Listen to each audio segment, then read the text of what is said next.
his Game Boy thing. Mm. And to do something for him. And I did. He didn't give me that Game Boy. A couple of days later, they were having a garage sale. I'll never forget. And he had the Game Boy sitting on a washing machine or the game thing. And I went up and told him, I was like, hey, I thought you were supposed to give me that. And he's like, no, we got to sell it for the garage sale and make money. I went home so brokenhearted and so hurt, man. Wow.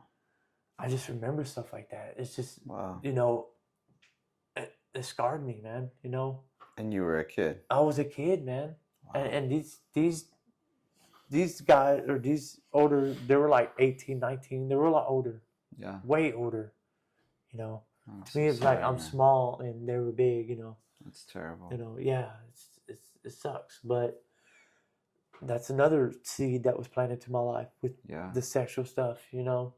How did that affect you? Well, I didn't think nothing of it until I got older, you know what I mean? I just pushed it out, and it was nothing to me, you know what I mean? Sure. Just was something else that was just another crazy thing. Another crazy thing, yeah. I didn't think nothing of it, that it would affect me like that. Sure.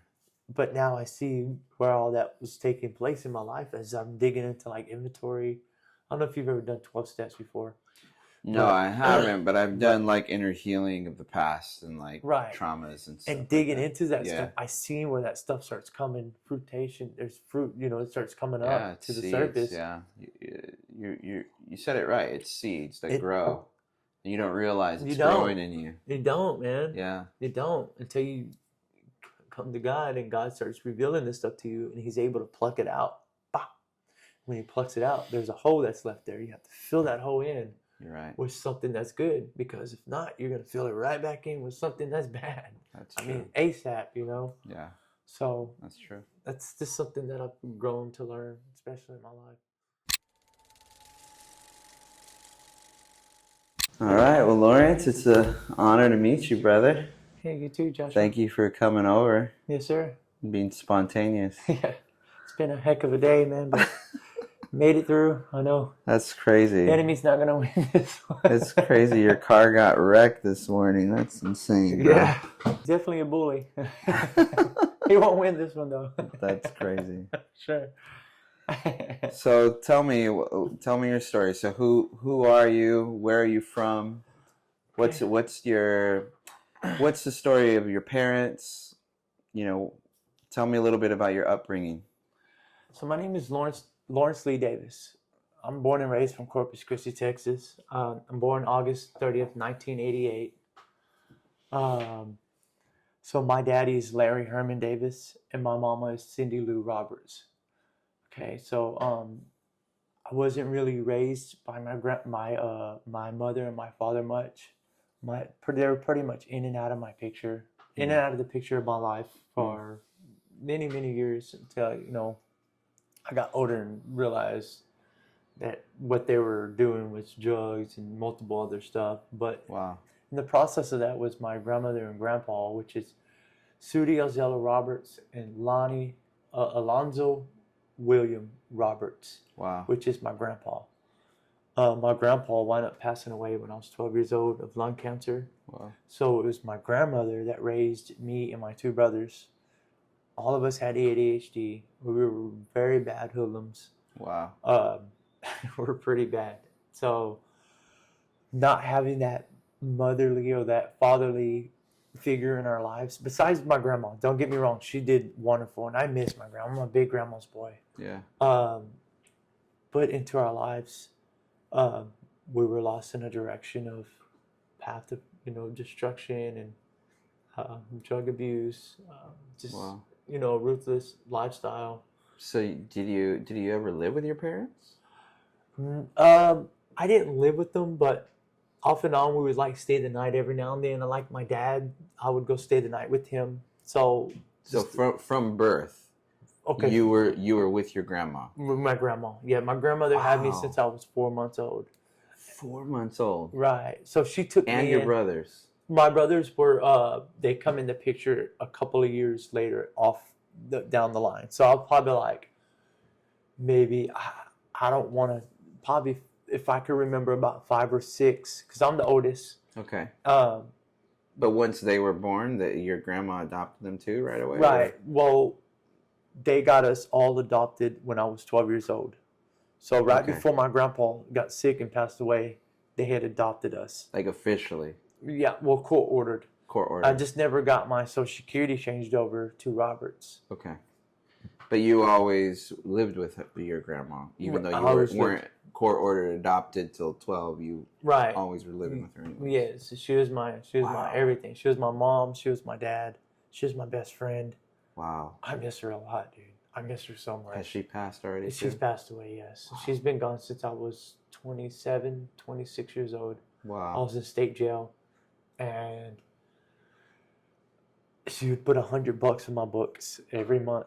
And I was in there for, I did 11 months and then 16 months.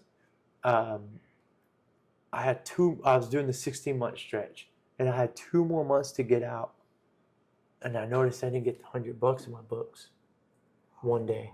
So I'm like, something ain't right, because my grandmother was faithfully, every month on the 3rd, because we got Social Security, she would put $100 on my books for commissary. Whoa. So when I knew that was not happening, I knew that when that didn't happen, I knew something that had happened. Wow. I got the call from the chaplaincy telling me that she passed away, and she died of a brain aneurysm. So, doing hard to make up for what I couldn't do for her whenever I was still, because even when I got out then, I still went down the path, still went down the path. Sure. I know if she would have seen me today, this is like the longest stretch I've done my whole entire life. I'm 36 years old. From 32 to 36, no, 31 to 36, 5 years stretch I've done my whole life. I've done good in the free world. Wow. My whole life. Or I call it the free world because that's how it is in prison. You come out, they say, hey, we want to be in the free world. We want to be in the free world. So I've never done good like this my whole life. And I know it's only because of God that's really pulled me from the pit and changed my mind's perspective of what he can do, it's just the power of God. Wow. Okay, let's rewind. We're already coming to the end. Right. Let's rewind at the beginning. Okay. So you were saying, so she raised you, your grandfather, till you were 12. Right. And you would only visit your mom and dad. Yes, I'd visit my mom and dad. So my dad, when I started doing drugs. The first time I ever got a joint was I was 8 years old. Wow. I found it in one of my cousin's cigarette packs. And we grew up in the trailer park. So me having this joint, I thought I was the hottest, coolest kid. Wow.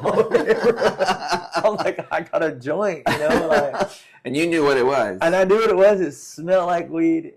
And I didn't smoke it until like 2-3 days later because I wanted to carry it around. It's like a souvenir. Yeah, I thought I was hotcakes, man. I'm like telling all my buddies and no one told you can't have that. No. My buddies were like, my childhood friends were like, they're like, oh, that's so cool, dude. Like, dude, got a joint. Like, I thought it was the coolest thing in the world. Wow. That's how bad our minds were at such a young age. You know what I mean? Wow. So, fast forward a couple of years later, I smoked weed. So your parents were just hard addicts from birth. Yeah, there was something that they were doing. Okay. If it wasn't weed, if it was methamphetamines, if it was crack cocaine. Okay. Whiskey, drinking, to pills. Wow. Whatever it was. That's what my dad struggled with methamphetamines, crack cocaine, and marijuana. My mom struggled with drinking whiskey really bad and popping Lortabs and Xanaxes. Wow. But then she transformed or put the pills in the bottle down and wound up picking methamphetamines, which she carries on till pretty much, I don't want to say today, but she tells me she don't. I don't know. I haven't been home. in a while. As recent as you right, as I know. as you right. I don't want to say if she's, sure. I love her. She's still my mom, but Yeah. we have more of a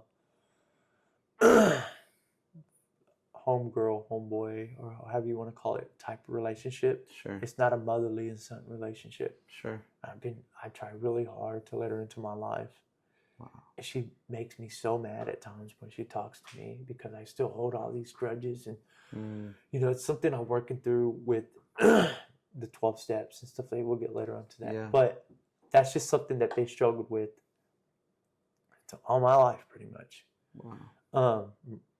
My dad, rest in peace, he deceased at 43. He died of throat cancer. Wow. My mom's battled stomach cancer twice and beat it. Wow. That's how she got prescribed all this medicine and all this. Whew, it's pretty wild. Got into more stuff. So, wow.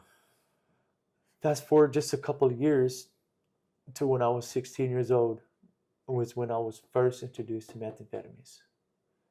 Wait. So that's a big fast forward. So at 8, was your first joint? Yes, my first joint. Were you already smoking cigarettes as a kid? Yes, too? I was smoking cigarettes. Yes, sir. How old were you when you started smoking cigarettes? Around about that age, about 8 years old as well. Okay. Yes, sir. And your grandmother, your grandfather, were they Christians? Did they take you to church at all? So that's the thing, is my grandpa, I don't know if he was saved. I can't say. Sure. He didn't talk about God much. Yeah. All I know, he was a mechanic. He worked the refineries.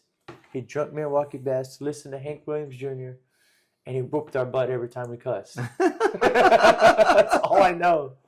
Like, it's just a short frame of him because, like I said, he passed away when I was 12. Sure. So between that stretch, I kind of don't remember. I do remember some of the characteristics that he's taught me, as to work hard and to love. Like he loved his wife. He loved my grandma. Yeah. Collected knives. I always seen him with knives. He was always taking us like on weekends to like mow yards for grandma so she could have bingo money. So whatever we made on the weekend, so loving. So she would give her all the money and say, "Go make some money, honey." Every weekend she played bingo? Every weekend she played bingo. Wow. Yeah, so that was just a tradition that he had.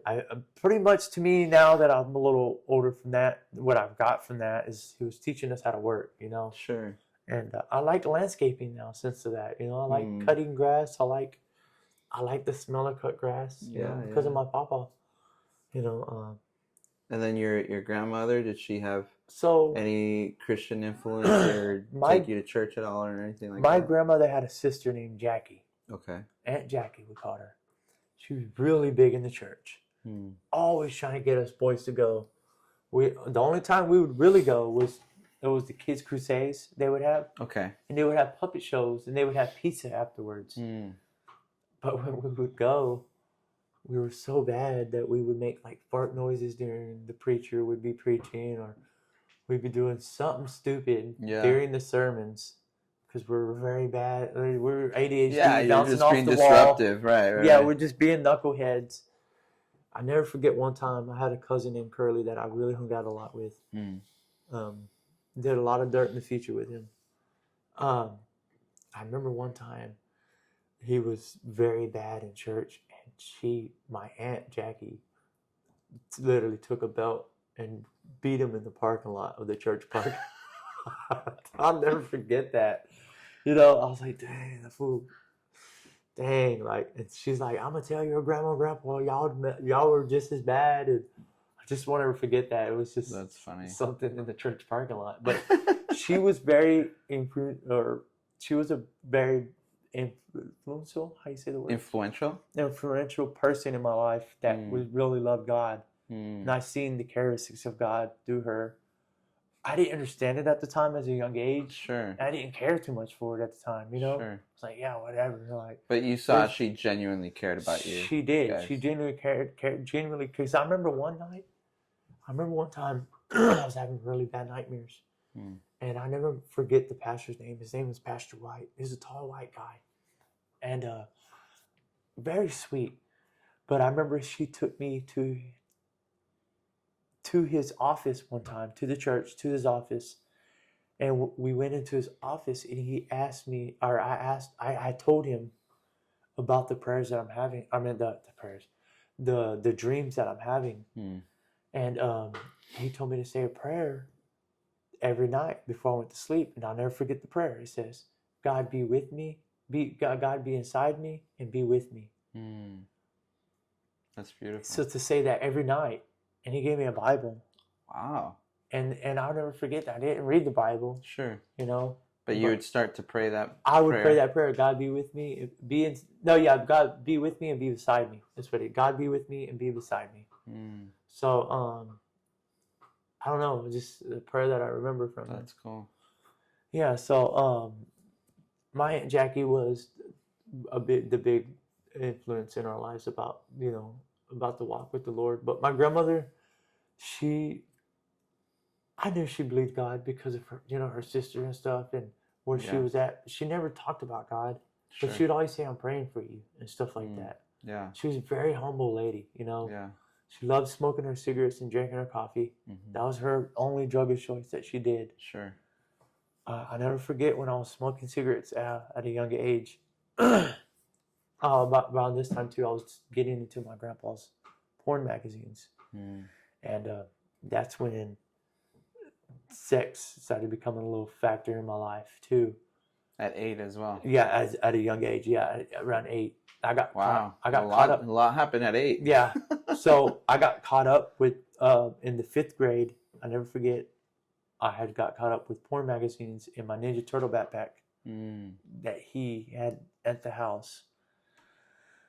8 years old, because I remember too much younger, like me getting the older. I kind of remember the older. Yeah. So anyways, he come pick me up from school. The principals and them, they're interrogating me. Did they let you look at these? And then I'm like, yeah, I'm lying because I'm scared. My papa's gonna beat the bricks off me, because he would whoop us, abusive sometimes. Yeah. And I'm like, yeah, he does. So like a teacher found it or something. Yeah. Well, what I did, I forgot. Okay. So I had him in my my Ninja Turtles backpack, and a kid named Curtis that I had set up an arrangement. He was gonna buy a book, $5 a book. So I stole some from my grandpa. He was going to buy the Playboy books. Playboy books. And I was going to sell them to him for $5 a book. So when I got up, I remember it was class, and then it was my 5th grade teacher. Her name is Miss Valdez. I'll never forget. She was a sweet lady, man. I took this backpack, and I went and I showed it to him. I go, "Hey, I got the books. What's up? You got the money or what?" He got straight up from the desk and went and told the teacher on me. So that's how I got caught up for the books. Now I'm in the principal's office. I'm sorry, I skipped ahead. No. But that's fine. Now I'm in the principal's office, and they're interrogating me about these books. Yeah. Now, I think this had to have been a little bit older when I got these books, because I know at 8 is when I got the weed, and I started smoking cigarettes here and there. I think it was a couple years later when I did, because it was 5th grade. Yeah, 5th grade. So probably 10. Yeah, see what I'm saying? Yeah, so it was 5th grade. I'll never forget. But it had to have been a couple years later. But I'll never forget. My papa came and got his books back. He put me in the corner. He said, "Go to the corner, boy." So I go to the corner, and if I can remember, I was there for like a good 3-4 hours. Oh wow! And he finally calls me to the table. He had a table he sat at. He's always sharpening his knives and doing all this his little battery chargers. He was old school, So I go to him, and he goes, "Hey," he goes, "at least I know you're not a faggot." He said, "I'll go outside and play." I'll never forget that. I didn't even get whooped. I swear, Joshua. So I was my God. Okay. So I thought it was okay, Yeah, you didn't get any punishment. I didn't get punishment. You got 3-4 hours. Right, in the but he corner. didn't even tell But you he it was didn't. wrong. Yeah, he just told me that at least I'm not gay. Go outside and play.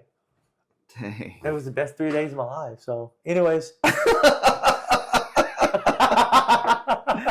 Wow. No, but that's I remember stuff like that. You know, he was real into like he had like a walking vagina, you know, and Are you serious? he had that wound up and it would walk across the table. No way. It was just real perverted. You know? That's horrible. I know, it was bad.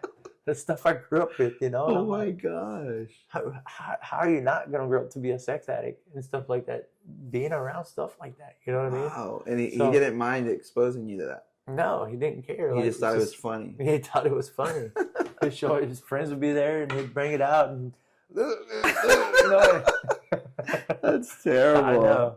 Wow. So, but anyways, my grandmother was the most big influential. So that's why I said all that, because that's where a lot of the sexual stuff started coming into my life. Sure. It started planting seeds into Right. you know. Through your grandfather.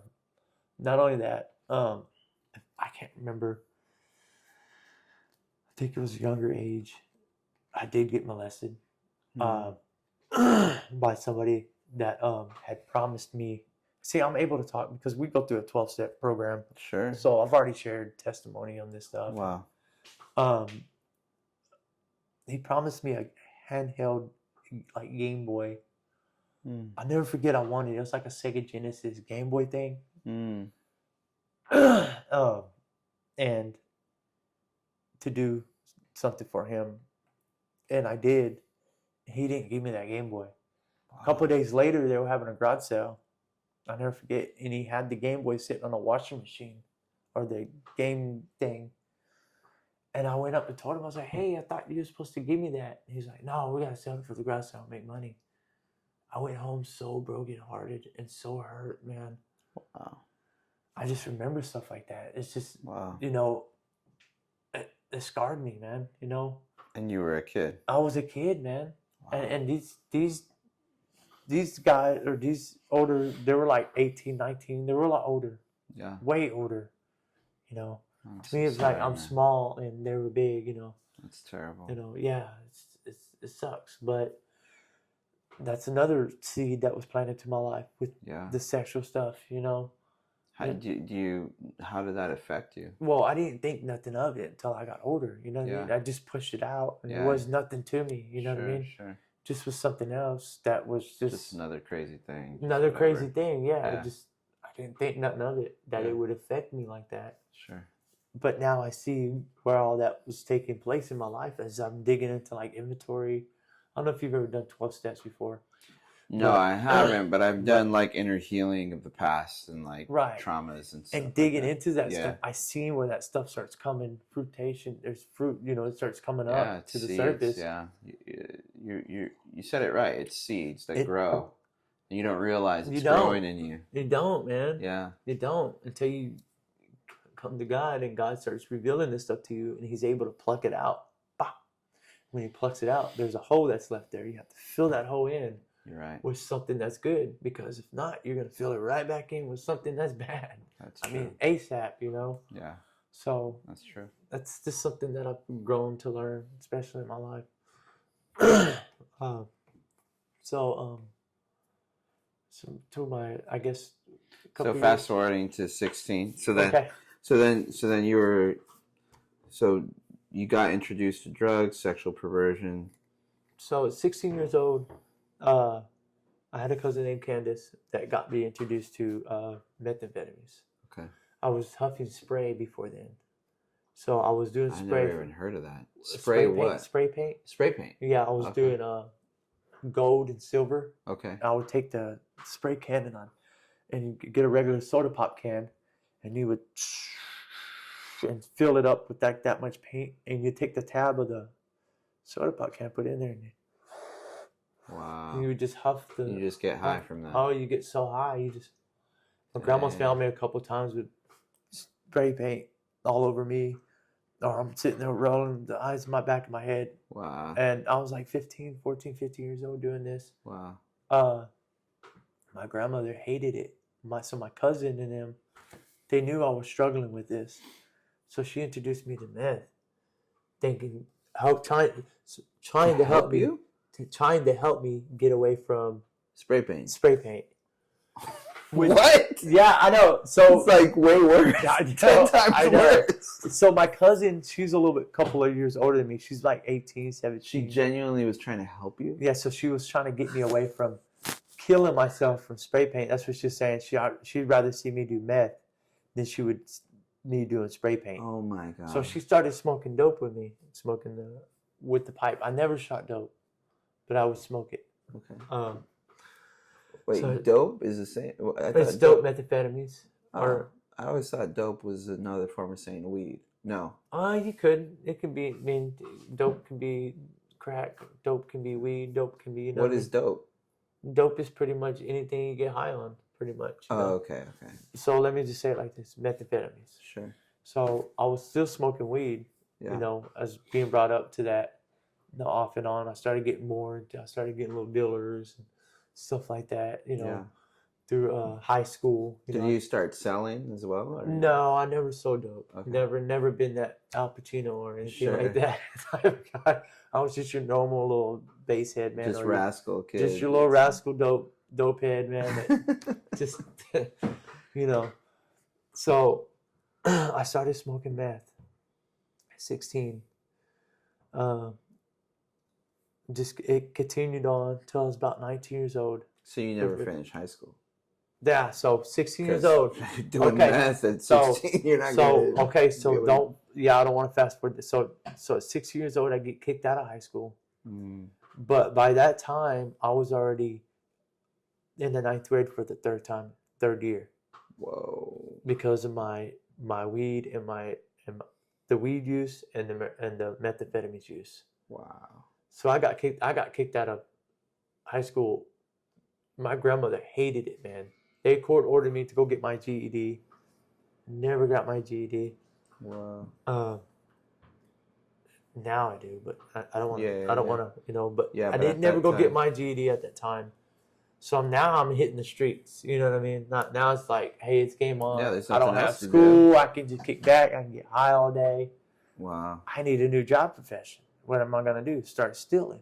Start breaking into places and hanging out with the other hoodlums. And so that's what I did. I ran into a guy named Chris Smith at 19 years old. One of my running buddies. We're breaking in all kinds of places, man. We were getting some pretty good little money. Wow. That's where I actually got one of these scars. The scar right here is from burglary of a building that I got caught up with. He didn't.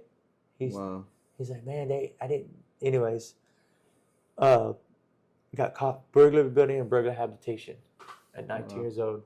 This is when I first started doing time. Wow. They gave me 12 years deferred adjudication probation and gave me SAP. I don't know if you've ever heard of SAP. It's a substance abuse program ran by TDCJ. Okay. So you're still pretty much, it's like a prison still, but it's like a rehab prison. Yeah, it's like a rehab treatment center prison. You know what I mean? Okay. Kind of like ISF. You ever heard of ISF? Okay. Well, I'm not familiar with with the system, to be honest. So they put me in a SAP. I go for 13 months because this is at 21 or 19. I'm 19 years old. 19. And this is when in 2008. This is when a hurricane hit towards Houston, and it wiped out some of the halfway houses. So I got prolonged, and it wound up being a 13-month wait just to go somewhere. It was supposed to be a 6 to 9 month program. But so I wound up going to a halfway house, Victoria, Texas. Okay. So I did good at the halfway house. Got out. When I got out, I was already about 20. Yeah, I was about 20, almost 21 years old, right? Met a girl named Rosie, Spanish girl. She's 35 years old. Oh, wow. And I got with her, We were together for 6 years. Wow. But in the process of this, I got off of meth and started smoking crack cocaine and hitting the streets with her. I didn't know because I was ordered to go to AA classes to get my paper signed.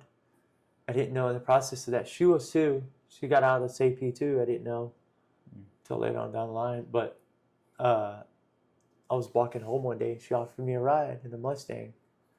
I said, "Yeah, I'll take a ride." Before you know it, ever since then we just were together. Wow. And she was an ex-prostitute, and I didn't know that. Wow. So when I started doing drugs with her and getting hooked on crack cocaine, I would sit at bus stops and wait for her. This is where my insecurity was building up with me being into a relationship today. God's restored that. God's restored my jealous heart to where I can love again. He's restored my like paranoid ways. You know how a lot of guys get, man. They get real controlling. Yeah. You know, hey, this, who's texting your phone, this and that. Why don't you answer my phone calls and stuff like that? Yeah. There's nothing with that. Me and my girl now that God's blessed me with.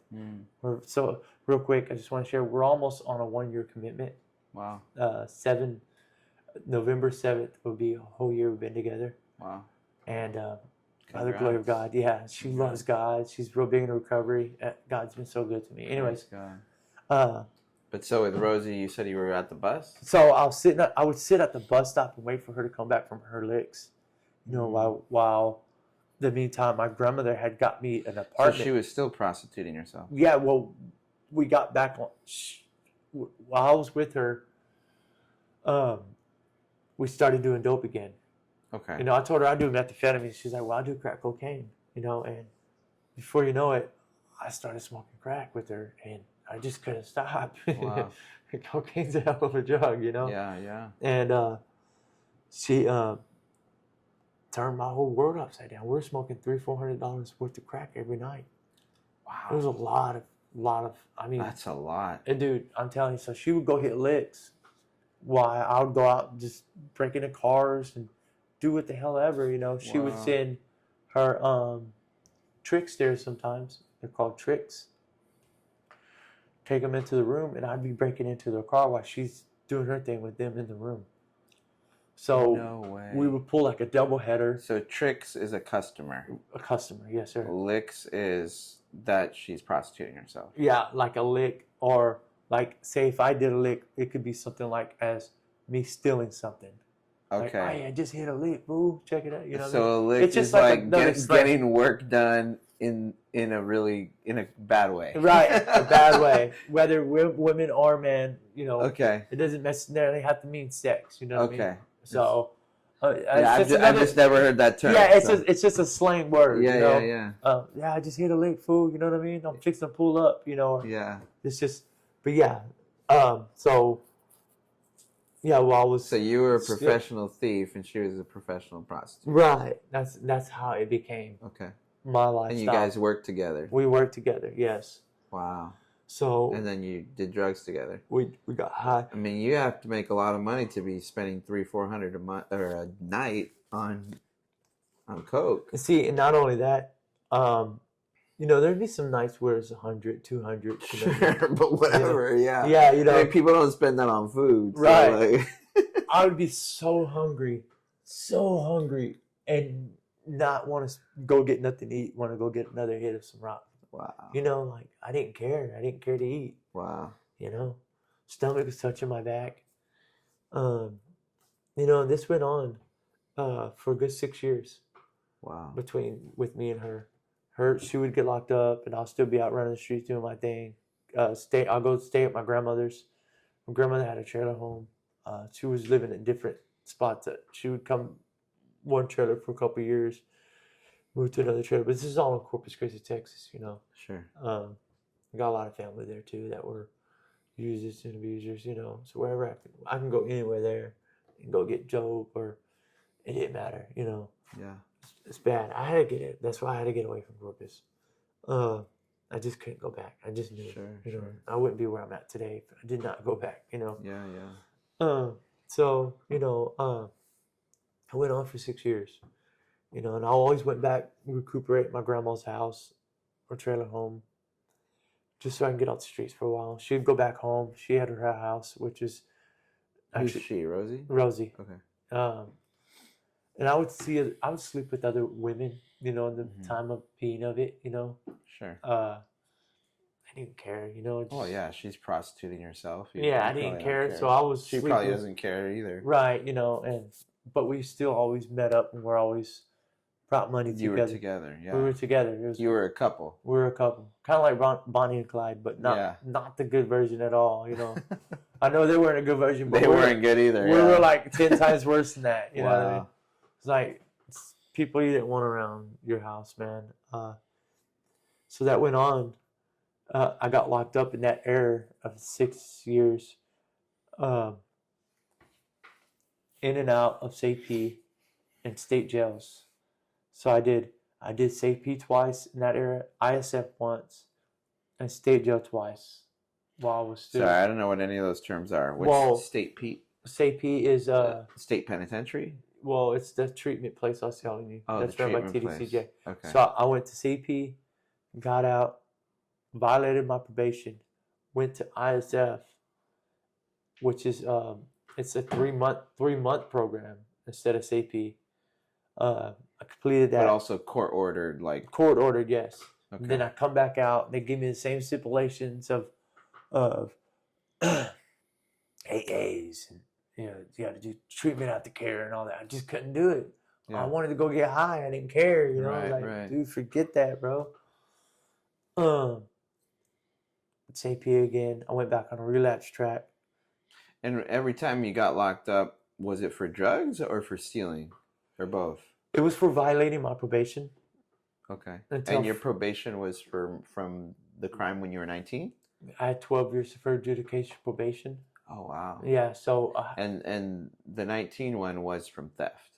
It was for burglary and burglary of a building. Okay. Yes, sir. Okay. That was with my running buddy, Chris Smith. So you kept getting locked up because you were violating your probation from that? Yes. But not because of your continual robbery? No. Wow. No. That's crazy. Yeah. So the cops never caught on to you? Yeah, of course. Eventually they did. Oh, eventually. So, okay. Keep going. So in that era there, I wound up signing for time finally, which is 5 years TDCJ. Had back time from the CPs and the ISF. They actually gave me some of that back time to add to that 5-year sentence from the 19-year-old. I must have 90 now. So it's 19, 20. I'm about 24, 25 years old now. Okay. So I got back time and I hit TDC, prison for the first time. In prison? I'm in prison now, 25 years old. Wow. And I'm like, oh, also dang. From drug use? It was from that. Oh, from violating the probation so much. So much. They just put him in jail. Just put him in prison. Let him do his time because there's no way he's going to finish it. Yeah, he's not honoring the probation. He's not honoring it. I'm in and out. Got it. And they gave me 10 months only from that stretch. So all that time I've had is 13, 6, which is 19, and then 3 more, which is 19, 20, 21, 22 months I had from that stretch there. They only gave me 10 months of that. Wow. So a whole year they just threw out the window. I didn't get that. Wow. They checked it on because it was ran by TDC. But now I'm actually in TDC. It's not a facility, not a treatment center. It's not what you call a kiddie farm anymore now. This is big boy stuff, Right. It's time to put my big boy pants on. So yeah, I wound up doing 10 extra months on that. And I did that 10 extra months. And they wound up releasing me on parole. But during parole, I wound up going to state jail 2 different times on parole. Wow. I know this sounds crazy. It's just crazy. So the first time they sent me to Huntsville and reinstated me while I was in state jail.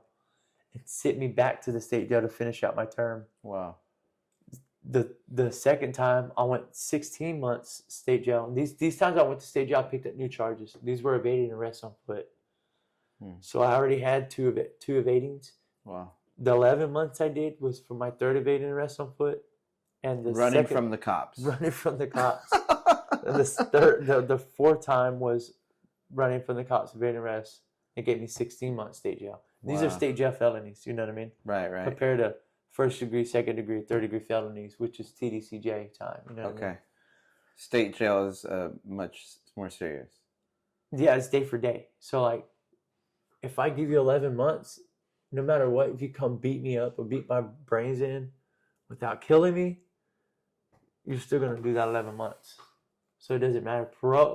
TDC is different. TDC is there's a chance of you getting parole. So Right, people, because it's about restoring you. It's kind of about. well, it is, but to a certain point. Okay. Because it's a whole different world in there than what it is out here. Yeah. I promise you, they got their own rules. They got their own regulations. Sure. It's wild, man. It's wild. There's certain tables you can't sit at. There's certain TVs you can't touch. There's just certain crowds you don't want to hang around with. Yeah. That you're not allowed to hang around with. It's a whole different ball game, man. Yeah. But TDC, you have a chance to make parole, so they try to be, guys are just in there trying to do their more time. well behaved. Yeah, a little bit more respect. I see. Stuff, in the prison, they're not well behaved because like they're I'm gonna be here no matter what. Well, state jail. State jail, sorry. But state jail is like they said it's day for day. So yeah, it's pretty much like it is what it is. I can pick up cases. It don't matter. It don't matter. I'm doing 11 months. You know what I mean? Yeah. I can fight as many times as I want. So that they won't they won't make you stay longer. They won't make you for getting in fights and beating people up in prison. Not in state jail. They won't. That's so weird. TDC they will. Huh? You know what I mean? So it's That's just so weird. It's just different. Yeah, because different rules. Right. Well, because TDC, a lot of people go for more. Okay, state jail. The only max sentence they can give you is 2 years. Right. Oh. So that's the only max. 2 years, boom. If they give you 2 years, that's the max they can give you.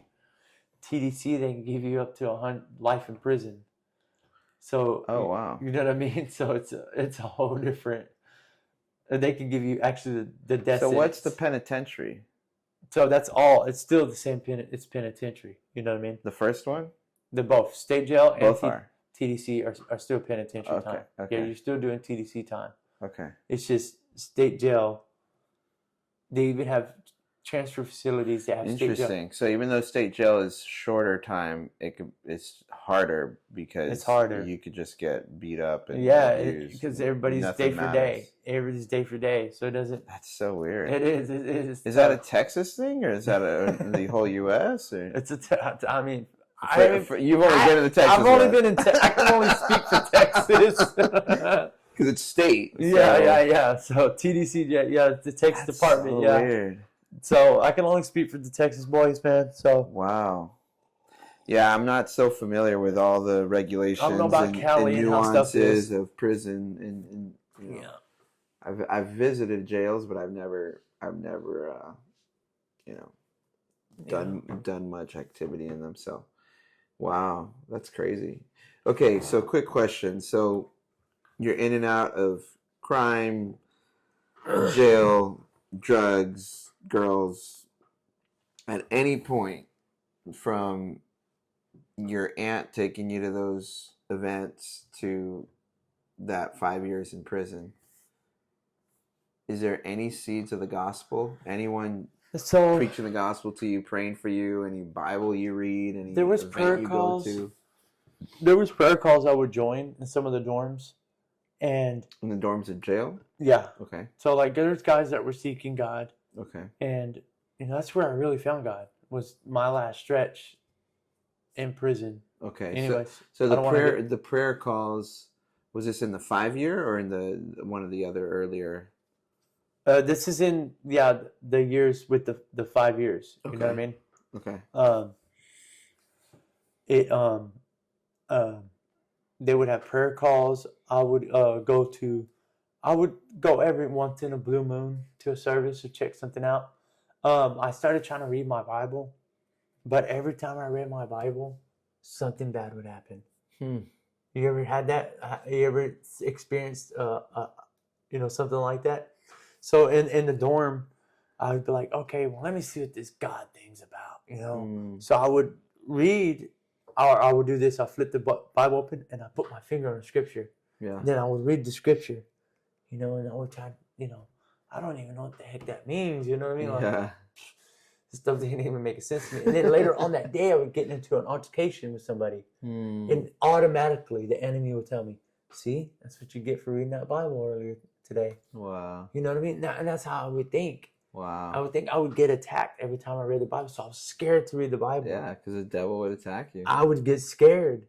The devil did not want me to get into the Word. Yeah. He didn't want that, dude. Yeah. He didn't want me to be where I'm at today. You know what I mean? Wow. So, yeah, I would go through stuff like that, dude. Like, it was crazy, man. I knew I had a calling. Wow. I just didn't know how to break through. You did? How did he know you had a calling? Well, because I don't know, man. Because I kept seeking him. I would seek him here and there.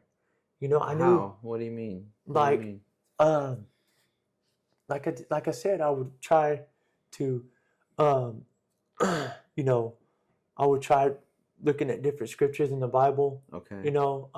I just knew let me go before that. I didn't know I had a calling yet, but I knew that there was something there. You know what I mean? I knew there was a God. I knew that there was somebody for me to seek and to get close to and to know. Okay. I just didn't know how to do it. So you did believe in God throughout your life? No, I didn't really know who God was.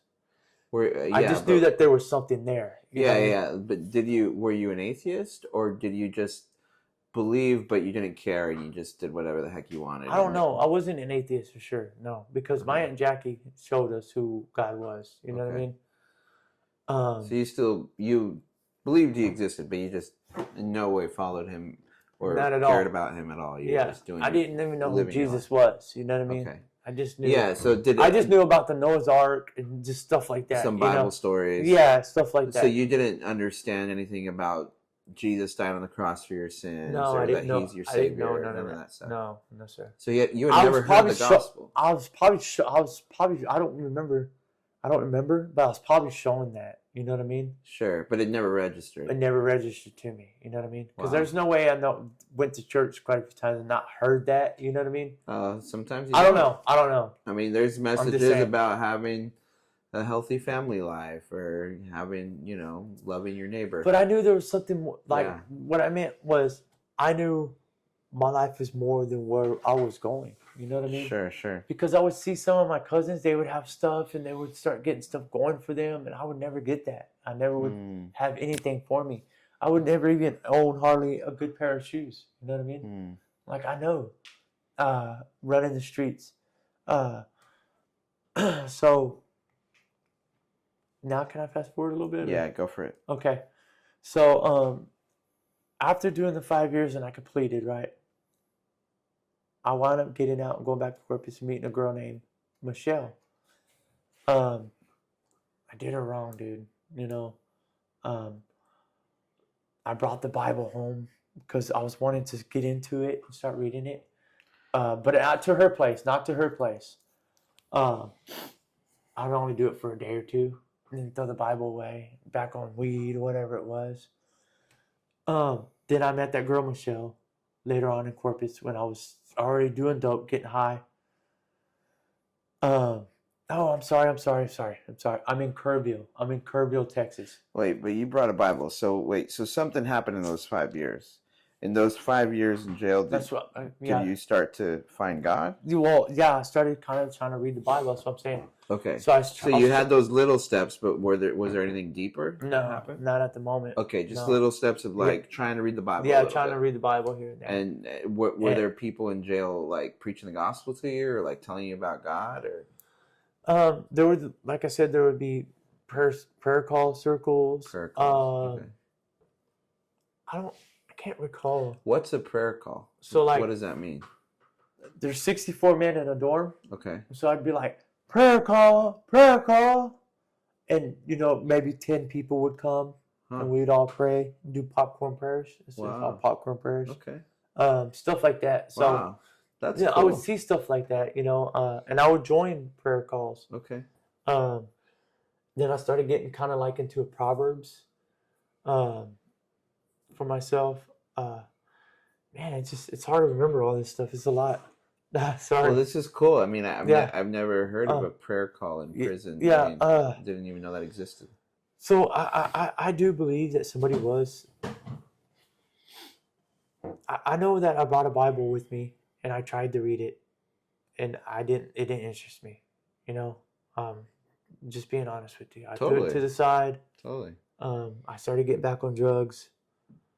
Within that 5 years, yes. I wound up finally finishing parole, but now I'm running the streets again. I went to my mom's. I remember I did go stay with my mom. She had a trailer home. Some dude named Arthur that was sick with cancer. She was doing dope really bad.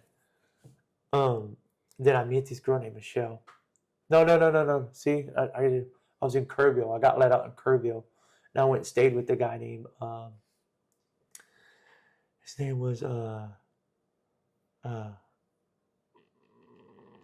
can't remember his name. It's all right. There was a guy that you stayed with. Yeah, I stayed with in Kerrville, Texas. And that's when I met Michelle through a wrong number.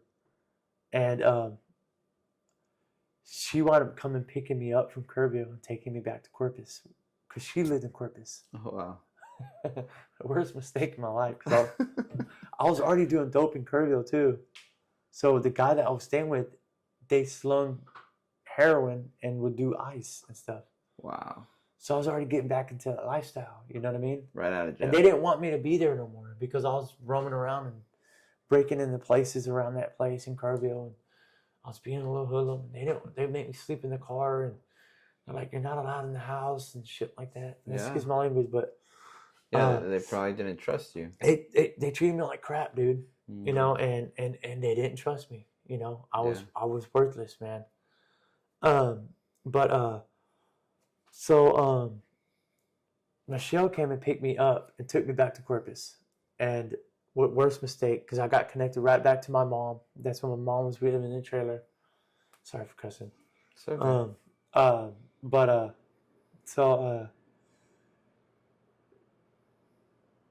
Michelle didn't know that I was already doing dope.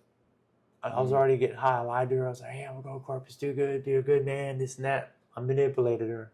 I was a piece of crap, dude. And I can say that proudly today because I know where I stand now. Compared to where I used to be.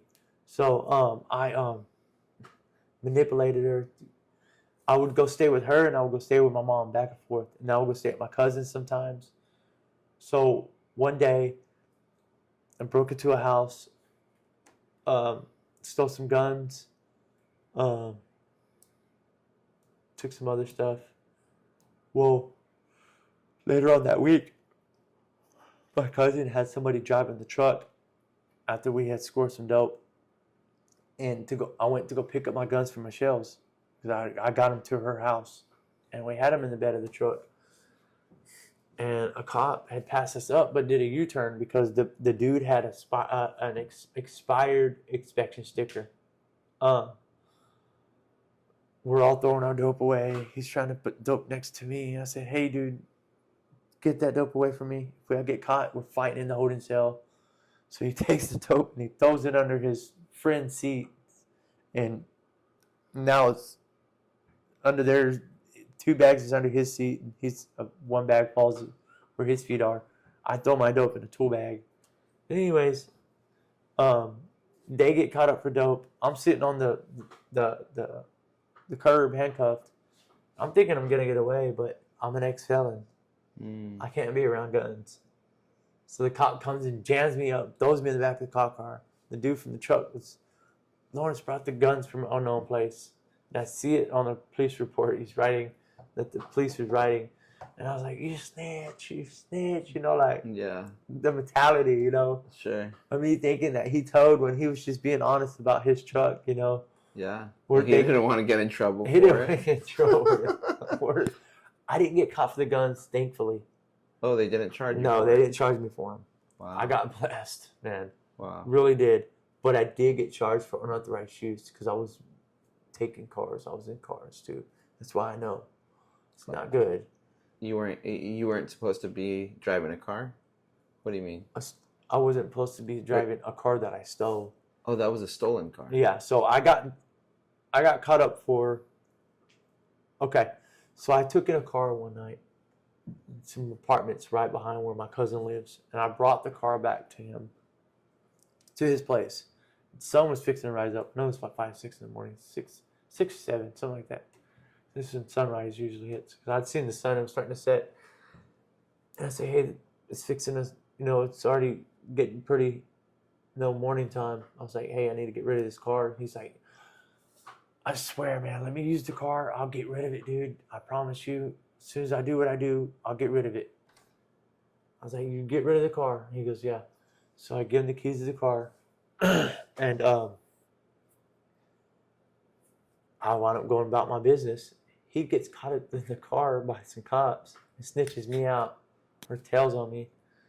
Fingerprints are on the steering wheel. Anyways, so back to Michelle now. I'll come back to that. So I'm with Michelle now. I took her first car one night and I wrecked it into a pole, like 2, 3 in the morning, stealing some kayaks. Wow. Rolled her car. She got insurance to restore or get her another car. She had to follow her police report, but she didn't tell on me or whatever the first time. Second time, she got a new car again. I waited till she fell asleep. I took off on her car all day long. She reported her car stolen this time. She was tired of my crap. Plus, I was out on bond for the guns. She put up $2,500 to bond me out just so I can be with her and I could try to still get my life right. Wow. Did not care. I was like, thanks. And you bonded me out. Cool. She's to go get high now, Wow. Piece of crap. Wow. So, the second car, she was tired of my crap now. I'm running the streets. She reports the car stolen, waits for me to get home, gives her the keys back. I go lay down and go to sleep in the bed. Cops kicking my bed, kicking the bed to wake me up. Lawrence, you're under arrest for unauthorized use of a motor vehicle. So wow. I go down for unauthorized use. 1 account. And I had the guns too that I was still fighting. I was out on bond for, right? Now I'm going back in. Now the guns are there. So I'm going to court, and my court-appointed attorney comes to me and says, hey, we got the gun charges dropped, but you have unauthorized use of a vehicle ×2. I go, ×2? I go, I know about the one with my girlfriend. What are you talking about, another car? So he's like, don't worry, I'll show you. He takes me to an interrogation room. He pulls out written statements that my cousin wrote on me saying Lawrence had this car, yada, yada. Anyways, I seen his ugly handwriting. I didn't even read the full report. I knew Frankie had a Mac. That's my cousin. And he didn't get rid of the car. He got caught. He got caught in the car, right? And I go, that's my cousin. And he goes, the attorney goes, even the court attorney says, that's your blood cousin? And I go, yeah. He goes, it's pretty messed up, dude. Even the court attorney told me that it was messed up. That my cousin told on me. I'm like, yeah, I know, dude. Like,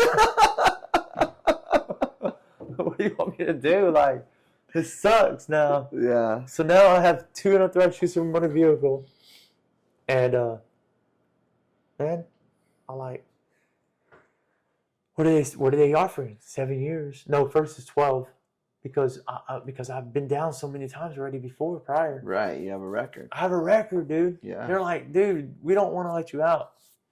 Or, so I was like, see if they'll drop it down. He goes talk to the DEA, comes back and says, hey, they dropped it down to 7 years. It's like, that's the lowest they're going to go. I was like, 7 years for 2 stolen cars? These are state jail felonies. But I was down state jail before with the evadings. So they popped it to a 3rd-degree felony, which maybe made it a baby habitual category. So I'm a repeat offender now. Right. This is not good. Wow. I'm like, that's how the courts work. It's crazy. I mean, it's not crazy. You just don't do the crime. You can't do the time, right? Yeah. I'm amazed you didn't get caught for all those years. Yeah, so I'm like, okay, well, tell the son to knock it down one more year. I don't like odd numbers. I want an even number. They come back. He comes back with 6 years, and I signed for 6 years. Wow. So now this is the new journey after me doing all my running around. I have 2 brothers, must I tell you the whole time too, that I grew up with, right? They were kind of in that picture doing drugs and doing the same kind of little mischievous stuff, right? Right now, as we speak, I got 2 brothers that are incarcerated. I have one that's in Cofield unit. He's doing 12 ag right now. Wow. He stabbed one of the guys. They were trying to beat him up over an ounce of methamphetamines. Wow. He's been down 8 years. I got another little brother that was out. I was trying to help him at the same transitional center where I was at, where I prospered from, to get him on his feet. He didn't want to do it. He kept running back to drugs. Yada yada. I kept trying to help him. Wow. Right now he's in Bird unit, serving a 2-year sentence. Wow. So those are the 2 brothers that I grew up with. They're still incarcerated as we speak. But so anyways, so while I'm in prison this time, and this is this last stretch, this is now fast forwarding to my walk. After the first year and a half, I started kind of smoking K2 here and there, getting on that little legal weed and stuff. And I was starting to get into Proverbs, reading Proverbs as a daily devo. And still till today, it's almost 8 years later, I still read Proverbs every single day. Wow. Monday to Sunday. I use it as a daily devotional, Wow. because there's 31 days in a month. Yeah. There's 31 Proverbs. Yeah, yeah. So I use it like that, just like that's what my daily bread is, pretty much. And then I do other stuff too, but I always read Proverbs every day. It's a daily commitment I make to God. That's cool. Anyways, so I read my Proverbs. Sometimes I would smoke that stuff in the dorm, and I would read Proverbs, and I'd be all. They'd let you do that in jail? You just sneak over there and do it inside the dorm, yeah.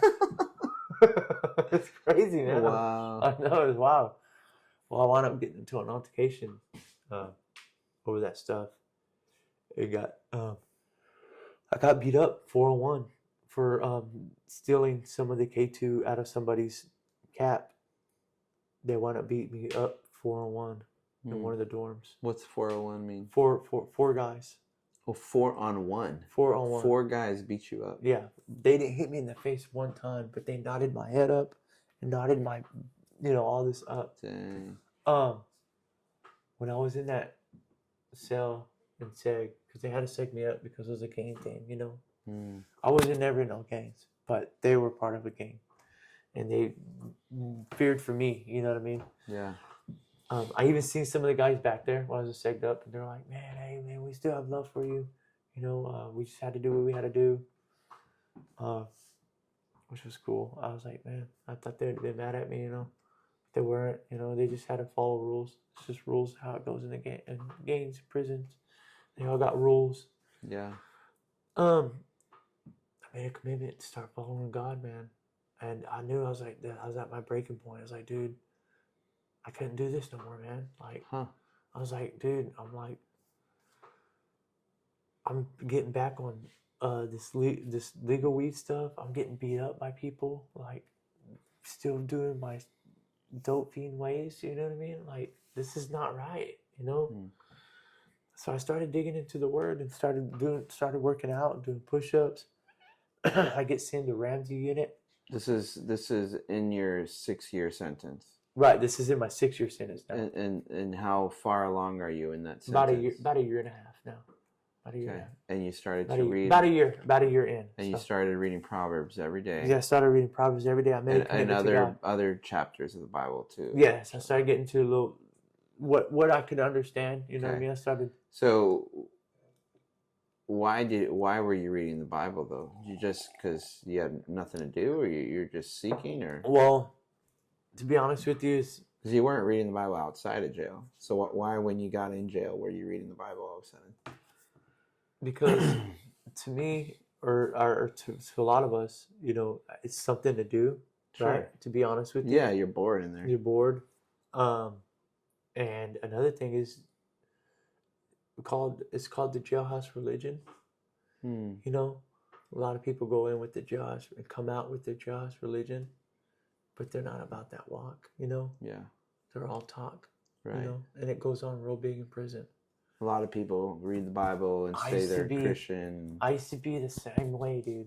I'd go in there, come back out, and be the same way. Yeah. Oh yeah, this and that. Not about that life, dude. Yeah. Either you're in, you're out. You're in, you're not. Just leave it alone. And I've been the hypocrite for so many years. So there were other people reading the Bible around you. Yeah, of course. In the cell and everything. Well, not at this time. I was segged up by myself. Okay. Because of your protection. For my protection, because of the stuff that went on. So you were in solitary confinement? Solitary confinement. Wow. Yeah. So that's where I started kind of pressing in a little bit more into the Word. Was it harder or easier to be in solitary confinement? I mean, it wasn't too bad. It was just for 30 days I was only in there. Oh, okay. Yeah, so it wasn't long. Yeah. But this is where I started making a commitment. I was like, look, I'm not going to do this stuff no more. I had a lot of time. So you just committed between you and God and reading the Word. There was no outside influence of someone preaching to you, praying for you, witnessing to you. Not until when I caught chain from there and went to Ramsey, I started hitting church services. Okay. I met Mike Barber. I don't know if you know who Mike Barber is. I don't. No. He does a lot of big prison ministry events and stuff. He's an old school. He played for the Houston Oilers back in the day. Wow. And I thought it was so cool. So I got him to sign. And then I got linked up with this guy named JJ and a guy named Robert. And we would do little men's Bible studies at Ramsey unit. Ramsey 2. I got Mike Barber to sign my Bible. He gave me my first signature. So if I have this Bible at home, and I could probably dig it out, I have all these pastors and preachers' signatures in it. Wow. That would inspire me. Wow. This was my first Bible ever. Wow. No, I mean, not ever, but my first Bible that I've actually dug into and studied. That I actually studied. And like, if you look through Proverbs, it's like rainbows. I would take highlighters and I would mark scriptures that I really loved and that would really, touch my heart. So I got him to sign it. Once I got that one signature, it set a fire in my heart, man. I was like, wow, dude, like, this is cool. I got a Houston order to sign this Bible. I was like, man, this Bible is precious to me. You know what I mean? Like, it was something to me. It meant to me. And then the Bill Glass ministry would come around, and I would get a bunch of them guys to start signing the Bible. Like, there were Jack Murph. Oh, Jack. Okay. Jack Murph is labeled, or he's known in the Guinness World Record as stealing the biggest diamond in the world. Stealing the biggest diamond in the world. He was a Jew thief. So but he wanted to do all this time in prison. Wow. Got out and started following God. Wow. And I'm like, dang, look at these gangsters becoming for God. So he came and preached the gospel. He came and preached the gospel, but he was with the Bill Glass ministry, so he was part of them. You know what I mean? But he's like a legend in like criminal history. Yes. So I had him sign my Bible as well. Wow. So I was getting all these signatures into this Bible, and it was meaning so much to me.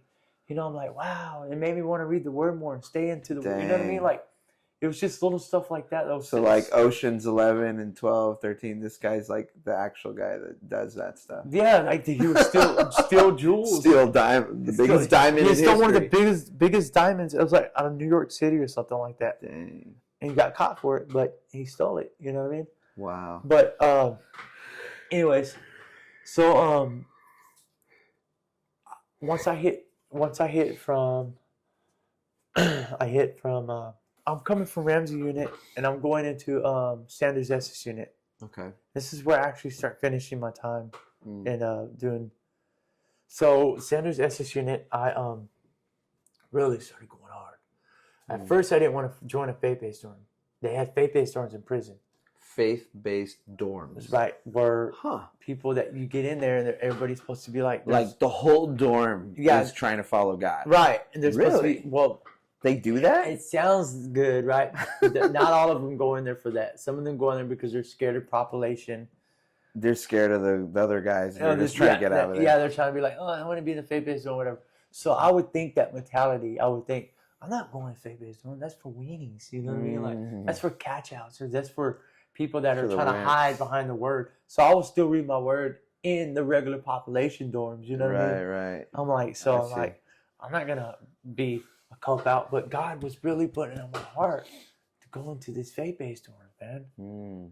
So I wind up sucking it up. I'm like, look, either you're going to be a weenie for the Lord, you know, or you're just going to have all this pride all for the rest of your life, you know. So I did it. I wound up going to a faith-based dorm. Wound up becoming a leader in the faith-based dorm. Wow. Serving in the faith-based dorm. Wound up getting connected with a bunch of brothers. Got connected with a class called Regeneration. It's called Recovery in Christ When Life is Broken, based on the 12 steps. That's exactly where I was texting you from tonight. Class that we do every Wednesday night at Grace Place Church in Duncanville, Texas. So anyways, it's just classes like that was in the faith-based dorm. And that's where I really started going hard, man. Wow. Just started tagging more into the word. I met a pastor named Chuck Adair. He preaches he's a main pastor at our church, but he also preaches Mondays and does other stuff at Watermark Church. I don't know if you've heard of Watermark Church. Yeah. So he actually does stuff over there, preaches sometimes, stuff like that. So anyways, it's my spiritual father. He's been pouring into me so many years, about 6 years now. 7 years now, dude. He's been pouring into my life a long time. Wow. Because he's seen me in whites, you know what I mean? And so anyways, story behind that. So I started getting into the word more and digging and getting in. I remember one time I was so depressed and so lonely, man. And in the middle of all this, I still didn't have a GED. You know, I'm going to school, but when I would go to classes, I would just sleep in class. You know, and back to where I was lonely and depressed. I could feel the pain of the depression.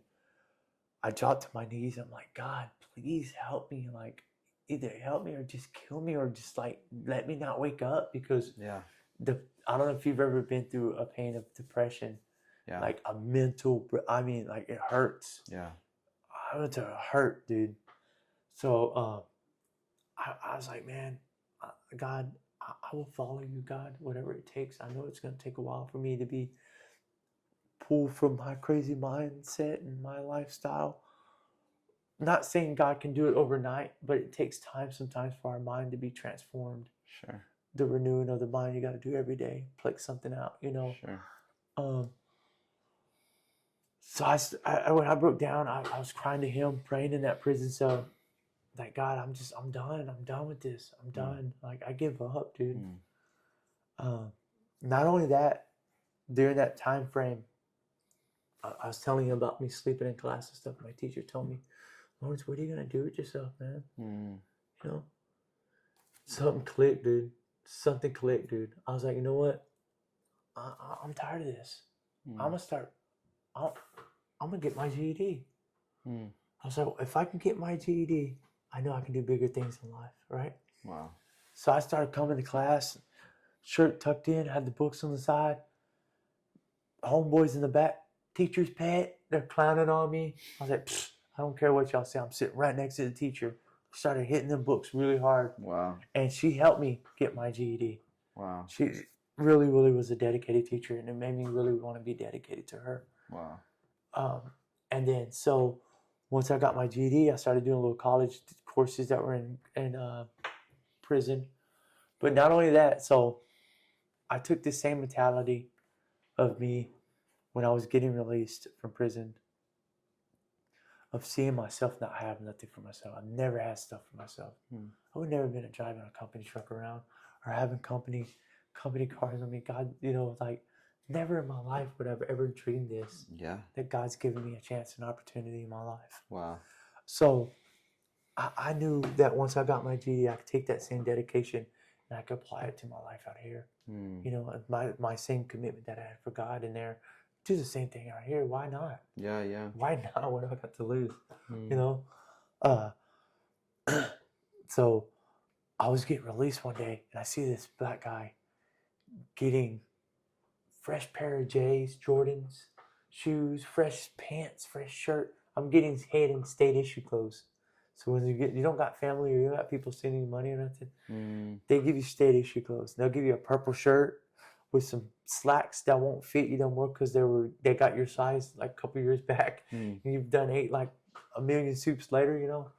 So they gave me these state issue clothes that didn't fit me. But I seen what he had, and I was like, man, I'm tired of not having stuff for myself. So that's what I did. When I got out of prison, I started grinding. I went to Grace Place, which Chuck is head director over this place. Okay. And Steck is the owner, the main. He's the main director. So he's like a assistant director, and then you got your main director, which is Steck. He's like a grandpa to me, man. So I wound up staying at this place for 4 years, serving God, and staying committed to the church services, staying committed to regeneration, still reading my Proverbs every day, getting up 4 or 5 in the morning, drinking my cup of coffee, reading my Proverbs. Going back with Chuck now, and I go back and do prison ministry with him. So we go back into Sanders, Texas, where I came from. I still see some of the guards out of there. Also tagging in, doing, that's what I was telling John, I tag in at North Lake College. I took my GED and now I'm working on an associate's degree for electrical technologies. I went to do something bigger I used that FAFSA money. And I've been using it for the last 4 years, so I've been getting free college for 4 years now. Through FAFSA.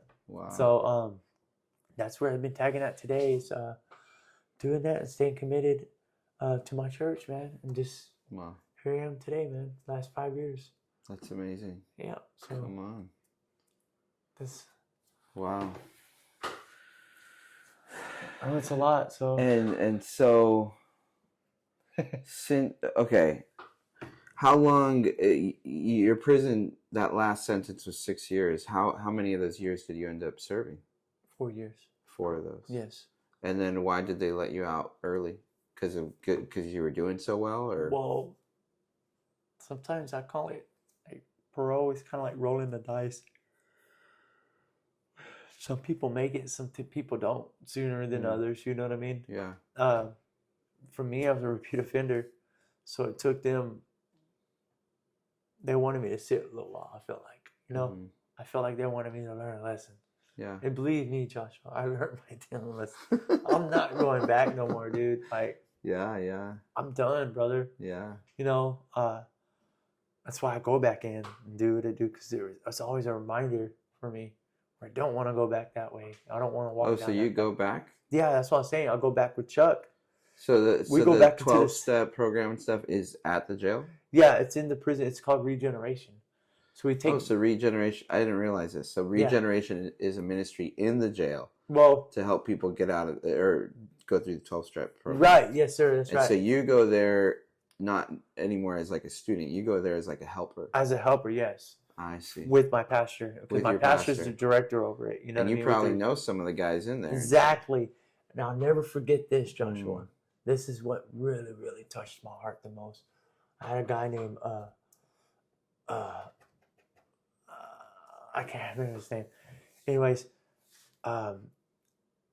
he come up to me and he looked me up and down. And he goes, "Dang, bro, look at you." He's like, "Bro, you give me hope, man." Wow. So when he said that, I wanted to cry, man, because I knew right at that moment I was right where I needed to be. Wow. That God put me right where I needed to be at that moment, because I felt the love of Christ when he said that, Wow. It felt so good, Joshua. Wow. I was like, man, I'm giving these guys hope. Just me being there, I don't even have to say nothing. I could just be there. Just being there. Just being there, they bro. see you. They knew who you were. They knew who I was. Yeah. It gives them hope. And that's where my goal is to be a hope dealer now, and to help people, and to help them understand that they don't have to live the lifestyle where we've all came from. Yeah. It's not it's not worth it, dude. Wow. I've been trying to reach my brother for a long time. My brothers for a while too. Yeah. You know, it's so hard, Joshua, because they're so manipulative and still in that mindset. Do you go visit them in jail sometimes? You know, I do set up the phone to talk to them every now and then. Okay. But sometimes they get to where they're real needy and they want to be asking for money, and I don't like that. Yeah, it really pushes me away from them because I feel like they're just manipulating me. Yeah, you know what I mean? So it makes it so hard, Joshua. Yeah, I have a friend in jail too. He just asks me for money every time. It's like they take your kindness for weakness. Yeah. But me, I'm not no punk. I'm not gonna let them do that. I'm like, dude, no. Yeah. I just won't talk to you for 6 months, or I won't talk to you 6 months, a couple of months, or whatever. Yeah. Whatever it takes. It gets my heart bitter, you know. And I'm trying to work through that. I really am. Yeah, that's hard. And I'm glad you understand that because that's what I'm going through with 2 brothers. Yeah, well, that's deep. And then I had my mom too, you know, because my mom, you know, she just recently got her ID, praise the Lord, and she got her first job in a long time. She's 52 years old, so she hasn't been asking me for money, thank God.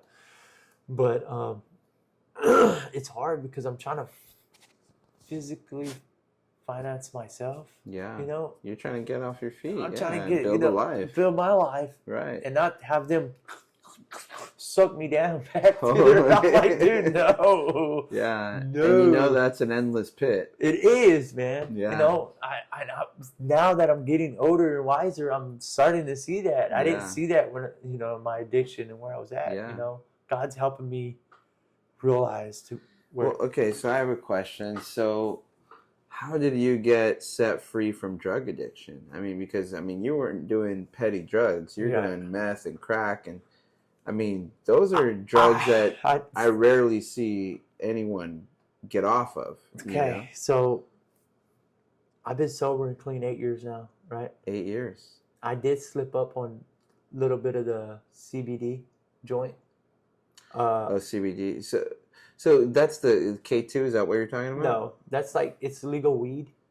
CBD. So it's THC weed. Oh, it's THC. But so it's 0.3% THC in it. Interesting. So it's legal. You know what I mean? Okay. Here in you Texas. could go buy it in the head shop. You know what I mean? Okay. Can you get high from that? You can get a little buzz from it. But okay, so this is what I say. When I got off parole, I went and bought one of them joints to smoke. And I was like, I'm off parole. And this is like...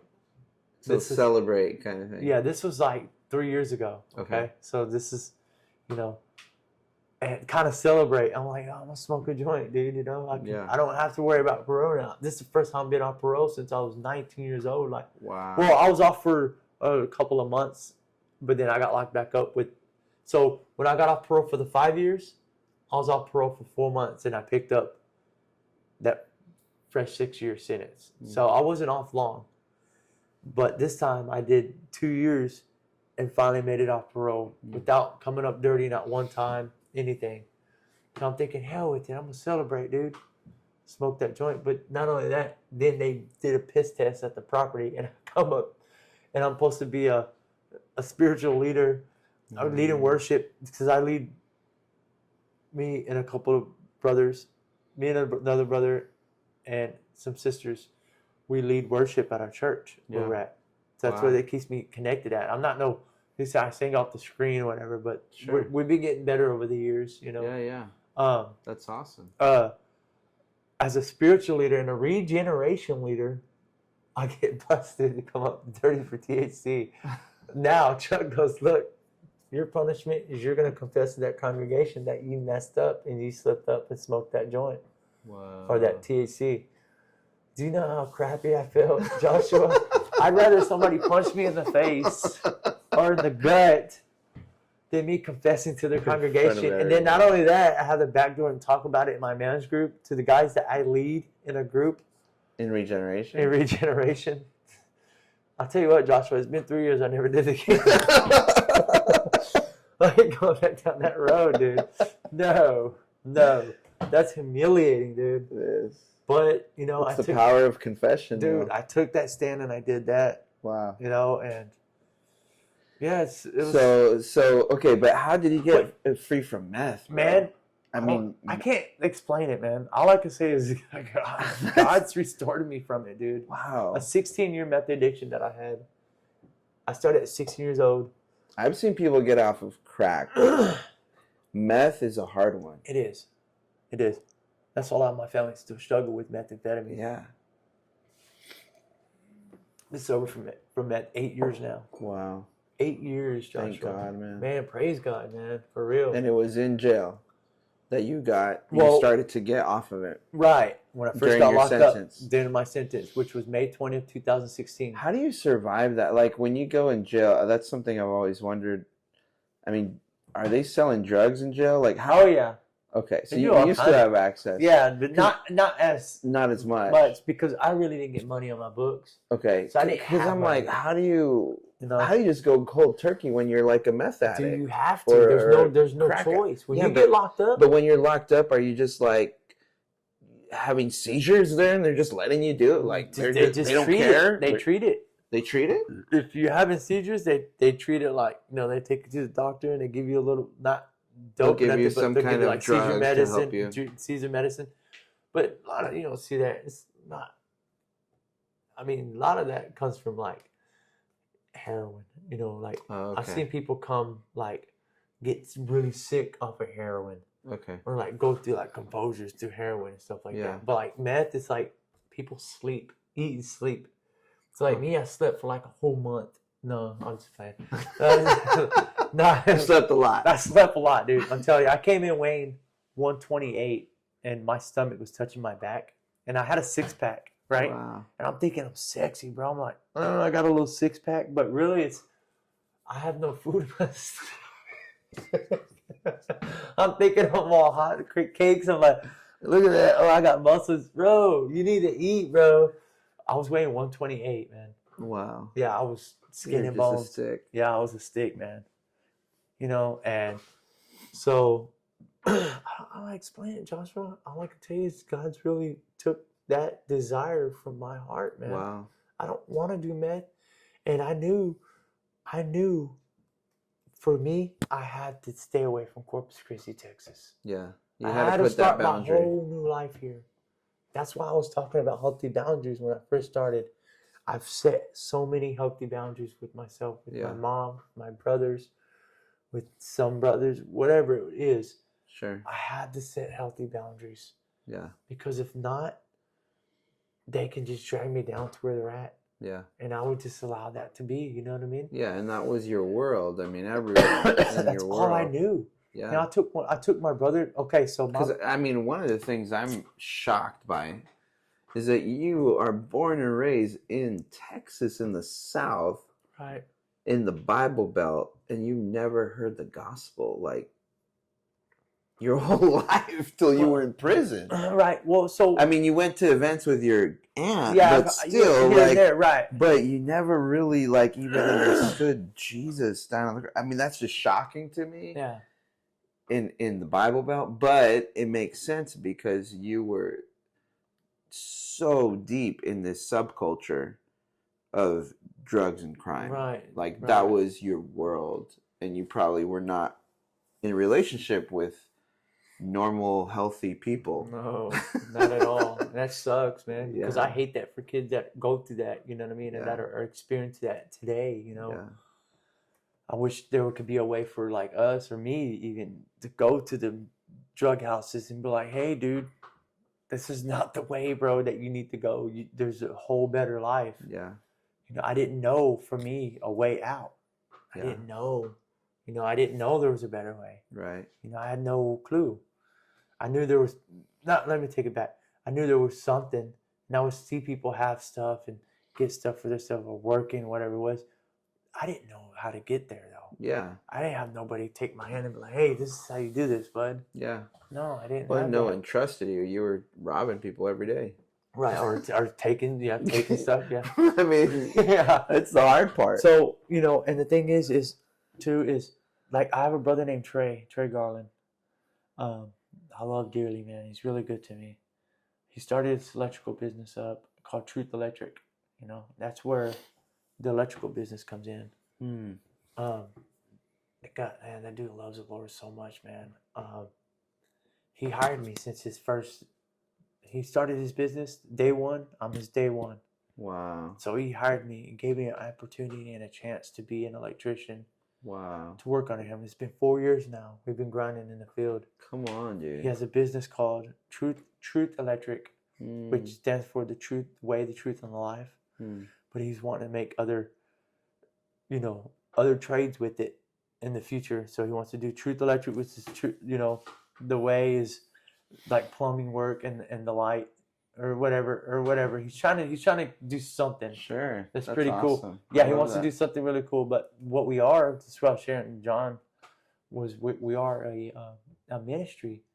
We are a business, but a ministry in disguise. You know what I mean? Sure. So we meet clients and meet people, and we share the gospel to them, or we share a little bit of testimony, whatever it is. Yeah. We can touch the hearts of people, Yeah. And we also, there's times and chances and opportunities where we actually get to give back, Yeah. from what we've took for so many years. Yeah. We're able to loosen our hands and give back, Wow. To others. That journey's been such a blessing to me as well, along with my college, because it's all tying in together. I did not know that the Lord had all this planned for me, but I've just been following and just obeying what He's been telling me. Yeah. Or not telling you, or whatever in general, but just following whatever doors He opens up. I just walk through it, like meeting you. Yeah. I was skeptical about tonight. You think I Sure. wanted to come here? God opened this door up, and hey, here I am. Yeah. Wherever it is, Sure. wherever the wind blows, Yeah. you go where the Spirit leads. That's where the Spirit is, man. You know what I'm saying? I don't know, but it's just, and I don't know, just how He's took that desire from me. I cannot explain that to you. Wow. I can't sit here and tell you. I know it was God, right? Yeah. But as far as the desires, it's still, every now and then, don't get me wrong, it's there. Yeah. I wake up with dreams of getting high in my dreams, right? Sure. But then when I wake up, they're not real. And I thank God for that. I would literally could taste the dope sometimes, Yeah. But as far as me not breaking through and wanting to go get high on dope, I can't explain that to you. It's amazing. It's not there no more. And You just have no desire anymore. No desire to go get high on meth, man. Wow. And no desire to steal. And no desire to steal. Of course not. I'd rather work for everything now. You know what I mean? So that's what, I got callus on my hands now. I don't wash dishes anymore now. Yeah. Well, no, and you were explaining like how much you value that Jeep that you were able to buy. I love that Jeep so much. And now you have this Mustang, and you actually bought it from the work of your hands. Yes. As opposed to all the cars you used to rob. Right. And if somebody stole that from me, I would be devastated. Yeah. I would know how it would feel. I look at the victim stance of it, or the victim of it. Yeah. And that's the thing is, I got that Mustang through the Watermark Church. They have a class called Financial Catalyst. I finished the class. It was a 15-month class. You save $250 every month, and they triple that money up. Wow. Or they put double that on yours, which it makes it triple, so it becomes 11. Your in is $3,750. By the time they get done adding, it's $11,250. Wow. But you can only spend it on 4 things: small business loan, car payment, house payment, or school. Right? So I got me that Mustang. Wow. I paid $15,000 for it. Wow. But with them backing me up on it. That's amazing. So, and that's from hard work. You're right. Yeah. That's from using my hands and working. So that's we're awesome. still in no more using drugs. None of that. Praise God, man. Praise God. Yeah. Praise God, man. Is there any last thing on your heart that you would want to share with the audience? I just want to share that my favorite scripture I like to use, and some of the brothers and sisters at church know, it's Romans 8:28. And no matter what you're going through at this moment in your life, know that God's going to pull you through. Everything is for His good. It's for His purpose. It's for His glory. And we know all things work together for the good to those that love God, to those who are called according to His purpose. So always remember that No matter what it is that's going on in your life, it's always going to work out for the good. It may not look good at the moment. It may not feel good. It may not even taste good.